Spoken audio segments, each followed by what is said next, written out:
How you doing out there? It's Heaven to God. We're live at Blok TV. We're here at the Park Central Hotel in Manhattan, New York City, for the Stop the Violence press conference in response to the assault on 14-year-old son of Jimmy Roseman. We're going to be here getting some comments, join the press conference and the rally. So a very serious thing going on here today. So this Blok TV is live here with you. This is Heaven. We'll be right back. So we'd like to thank you all for coming today. We'll be starting momentarily. I'm Tracy from WPR. Thank you. So we'll be joined today by Cynthia Reed. She's the mother of the 14-year-old boy who was attacked on March 20th. Followed by Bryce Wilson, who's the president of Czar Entertainment, a leading entertainment management firm where the boy was interning at when he was on his way and where he was attacked. Stephanie Hires, she's the mother of 7-year-old Styles Ramirez, who lost his father while on, who was on duty as a bodyguard at a Busta Rhymes video shoot a few months ago, where he was shot and killed. City Councilman of Brooklyn, Charles Barron, and then the Honorable Rev Al Sharpton.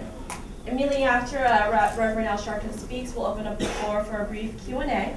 And then immediately after that, we'll do one-on-one interviews. And then following the one-on-one interviews, we'll be moving the party over to the rally, which is at 1755 Broadway.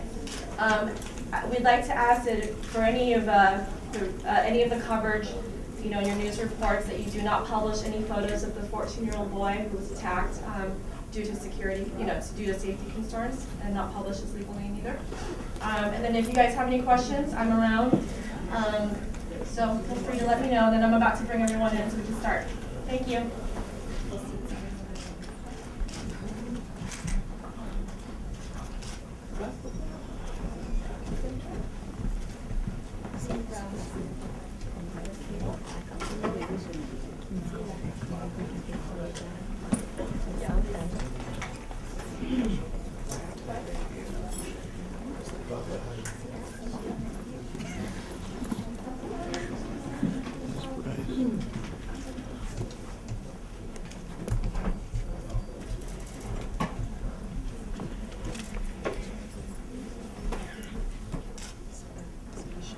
Hi, I'm Cynthia Reed, the mother of the 14-year-old boy that was assaulted by Tony Yayo. We are not here today solely for my child. This is about every child. Any child that elects to wear a promotional shirt. The fact is, my son was approached by 4 men, 2 brandishing weapons and 1 slapping him in the face. This is not about hip-hop. This is about the artist in hip-hop that commits crimes against our children. These artists have totally disrespect all their fans who buy and listen to their music. Those fans are our children. The disrespected artist is Tony Yayo from G-Unit. I stand here today disappointed, disgusted, and in disbelief that such a cowardly act was done to my child. I'm also disappointed that a whole week went by and I have received not one phone call from G-Unit, the record company that the artist is signed to. Has not issued a statement to me, to my son, to the fans, and to all of hip-hop. They show no concern of humanitarian justice. If Tony Yayo, Marvin Bernard was an NBA, NFL, or Major League Baseball player, the association would suspend him for engaging in any criminal misbehavior. Their endorsers would drop them. This happened to Kobe on accusations alone. There has to be accountability by any artist who use violence against our children to sell records or settle their dispute. Today, I call Universal, Interscope Records, the parent companies that are public traded, to do something. Doug Morris, Jimmy Iovine, where are you? Why have you not disciplined your artists who attacked my son? Last week, an innocent child was assaulted. And if you keep silent, then tomorrow an innocent child will be murdered. Please let us all remember Israel Ramirez, who died senselessly over an altercation. Secondly, I called on J. Doris Bycoff from Vitamin Water to suspend your endorsement contract with the artists who think they are above the law. Thirdly, I called on Paul Harrison, Herbert Haynes, and Eric Spamager of Adidas and Reebok, who also a public traded company, to condemn these acts of violence against our children who purchases your product. Lastly, I called on Mark Echo to discontinue G-Unit clothing because Tony Yayo has sent a frightened message that includes our children and anyone wearing G-Unit clothing is a target for violence. All these companies that I have mentioned, your silent reaction and your continuous business dealing with these so-called artists show support for the individuals that commit these disgusting crimes, and you are part of the problem as well. If you choose not to hear and respect the voice of our parents, children, and the community that are concerned about the artists you support and do business with, we will boycott your products until you hear and respect our cries of pain and distress. As a mother and on behalf of every concerned parent in the nation, I have one question to ask 50 Cent, Curtis Jackson. You have sent a statement through your attorney that you are in support of Tony Yayo, a man who put his hand on my child. Does that mean that from now on, every youth or individual that walks down the street should be fearful of you or your members' G-Unit if they wear an apparel displaying a logo of any of your rivals in the music business? Curtis Jackson, do you use your children to send this message of violence? Are you a businessman or are you running a mob? Is that why you dress your child in a bulletproof vest? Why have you not issued an apology to me, to my son, to the hip-hop community? Again, this isn't just about my son or hip-hop itself, but against those individuals who profit and use random acts of violence against our children to enhance their position. And we will not continue to buy or market or anything with G-Unit until he issues an apology and drop Tony Yayo from his label. Thank you.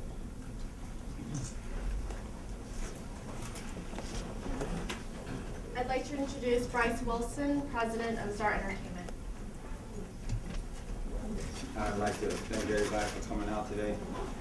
Press, Rev Al Sharpton, community leaders that come out, the mother of the wife of Israel. We're here today because a terrible incident happened. I'd like to say that I've always been an advocate of freedom of speech, and I've always been a defender of censorship. Hip-hop has always been a music about telling your story, good or bad, and being true to yourself and where you come from. But even the most infamous of gangsters understand there are certain lines and moral codes that you do not cross. Harming an innocent child is immoral and cowardly, no matter where you come from, no matter what code you stand by. In this culture of so-called gangsters, rappers need to pay closer attention to the people that our children idolize. Hip-hop has been labeled a culture without morals, largely due to the fact that we do not have our own governing body. We are only fueling the fires and giving critics more ammunition to condemn our culture. Too often, art imitates life, and we have seen the fantasy of rap lyrics turn into real-life acts of violence. As sad as this may be, it is even sadder to believe that our own children are not safe from this, and that some of their welfare could be in jeopardy. We can no longer be ignorant and naive to what has become of our culture and allowed us to be acceptable in our community. This is a terrible thing that happened, and we hope that this does not raise the bar of crossing the moral lines. Rappers idolize gangsters and kids idolize rappers. But even in the movie Scarface died because he refused to harm a child and a wife. Thank you.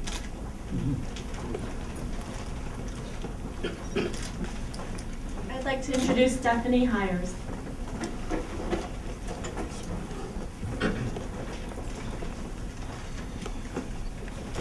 Good morning. Thank you for everyone coming out today. We shouldn't have to be here today, unfortunately, due to an act of senseless violence. We are. This young man, Styles Ramirez, is why I am here. You may have forgotten, but I can't and he won't, that his father was senselessly murdered at a video shoot on February 6, 2006. Now, I am my son's sole protector from violence and pain, and I am his mother, his father, his teacher, and his friend. As a mother, I understand Cynthia's anger. I can't imagine getting a call from my son hearing that anyone hurt him, let alone an adult, for wearing the wrong clothing.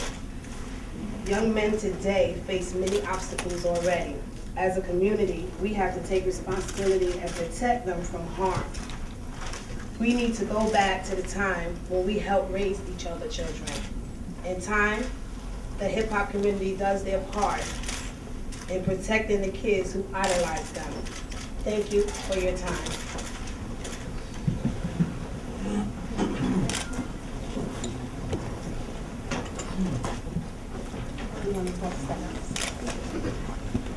I'd like to introduce Charles Barron.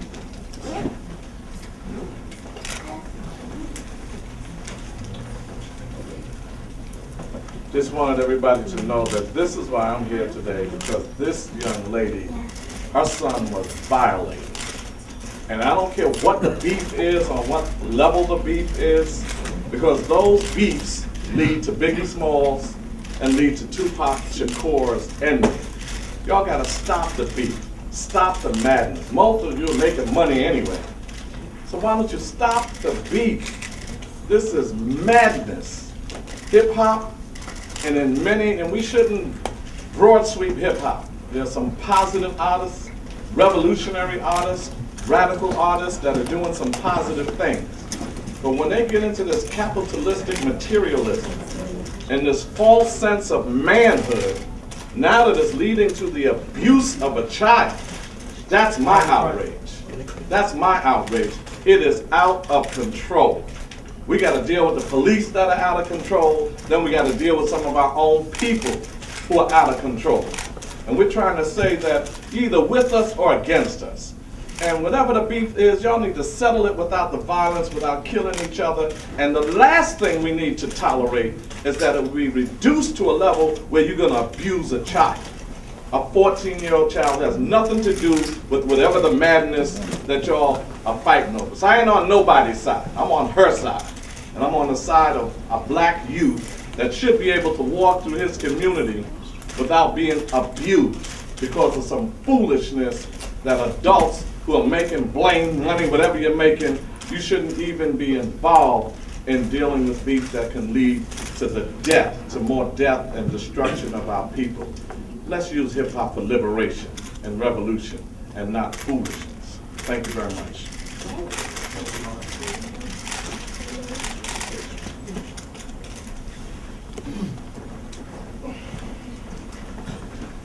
I'd like to introduce Rev Al Sharpton.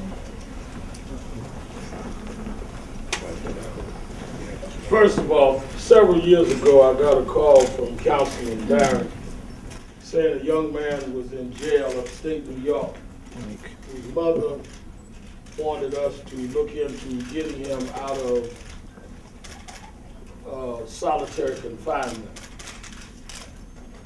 My image of the young man was not a positive image, but because people that were active in the struggle for liberation had called, I called the commissioner of prisons, and I went with him and others to visit that young man.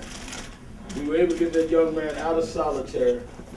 He finished his schooling, and he and I got to know each other over several long visits there in the jail. His name is Tupac Shakur. That began me looking seriously at what goes on in hip hop.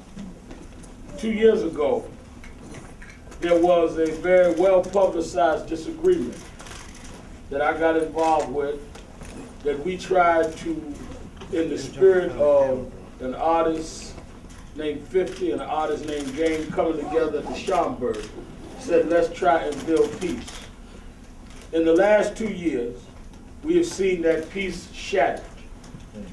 The beating of this young man, the killing of her father's child, her husband, other beatings. I'm not here to take sides. I'm here to say that all sides are letting us down and need to come down to the table again and create a level of decency and respect for the communities that have been the basis of your wealth. We put the ING in your bling bling. have no choice but then to try and take the ing out of your bling bling by withdrawing our support commercially of your records and the use of airwaves. There is no civilized society that can stand by while its children are being beaten and while innocent women have to go and bury their loved ones. So this is not, as the councilman said, about taking sides. I'm not even sure who's on what side. But I am sure that we cannot have a community where there are no standards, where there are no boundaries, and where people do not sit down and converse. I hope to talk to those on all sides and first say, let's have the decency of dealing with the pain of this mother, the pain of her and the pain of others. And then let's have the self-respect to sit down as a group and have some kind of way that we solve these problems, other than grabbing each other's children, other than acting as if who can be the most insensitive makes them the most commercially successful. We cannot sit by and judge anybody, but we cannot sit silent while obviously something happened. Porter said to me, am I blaming a specific person for this beating? I don't know. I know he didn't beat himself. I don't know who killed her husband. I know he didn't commit suicide. Something is going on. And we've got to be responsible enough and courageous enough to address that. We don't want this to get ostracized and get out of control and continue, this whole, rap war, beef and all that. This is independent, and this is something that, as a man, he should respond to this, and he should do what he has to do, because there's an action that it has, there's never been a record where we talk about children. There's never been an incident where our client or anyone has committed an act of violence against them or anybody else. And we don't want it to go that way in this direction, because I think we're going to pull it away from what really happened. And what really happened is a kid got assaulted by a man first. And that man is signed to a company, and that company hasn't responded. And that silence speaks in volumes. And that silence says a lot to the fact that money and arrogance makes you think that you can do whatever you want to do. So we're not here, this is not about beef and war and retaliation. This is about people acting responsible. This is about, hopefully, our peers acting responsible. We don't have a governing body, but maybe we can get one. This is about us being responsible and letting our own people know, before the media takes it and blows it out of proportion, letting our people know that we need to govern this and we need to make some sense out of this before it does get blown out of proportion.